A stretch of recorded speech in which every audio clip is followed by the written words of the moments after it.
Roasted sick piece எப்படி பண்ணுறதுன்னு பார்க்கலாம். இந்த சிக் பீஸ் வந்து நான் பாயில் பண்ணி வச்சுருக்கேன். இந்த அளவுக்கு தான் பாயில் ஆகிருக்கணும், ரொம்ப பாயில் ஆகக்கூடாது. ஸோ இந்த அளவுக்கு இப்படி அழுத்தினா அப்படி வரா மாதிரி இருக்கணும். இதில் வந்து தேவையான அளவு சால்ட் போட்டுக்கோங்க.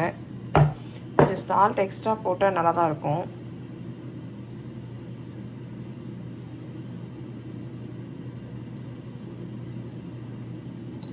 அப்புறம் சில்லி பவுடர் போட்டுக்கணும்.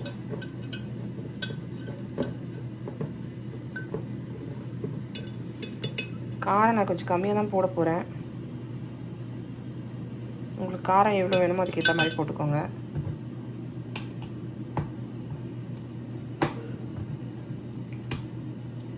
அப்புறம் மஞ்சள் தூள்,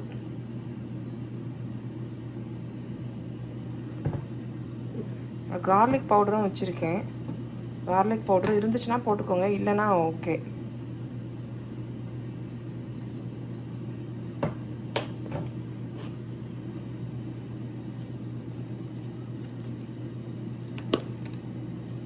ஆரிகானோ இருக்குது, ஸோ அதை போட்டுக்கலாம். போட்டு 2 ஸ்பூன் ஆயில் விட்டு நல்லா மிக்ஸ் பண்ணி வச்சுக்கோங்க. ஸோ ஆயில் விட போகிறேன் 2 ஸ்பூன், கொஞ்சமாக தான் விட்டுருக்கேன். இது வந்து நல்லா மிக்ஸ் பண்ணிக்கணும்.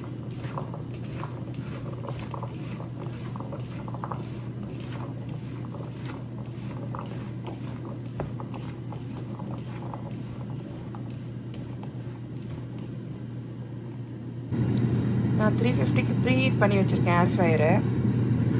ஸோ இதில் வந்து இந்த மேலே ரேக்லேயே போட்டுருங்க. அப்போ தான் அந்த அடியிலலாம் காற்று வரும், அது கொஞ்சம் ஈஸியாக ரோஸ்ட் ஆகும்.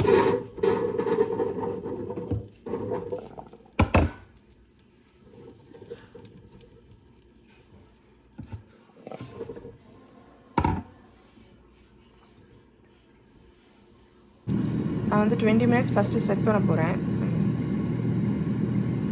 அது ரோஸ்ட் ஆனது பத்தலைன்னா இன்னும் கொஞ்சம் எக்ஸ்ட்ரா டைம் வச்சு ரோஸ்ட் பண்ணிக்கலாம். ஸோ நல்லா ரோஸ்ட் ஆகிடுச்சு சிக் பீஸு.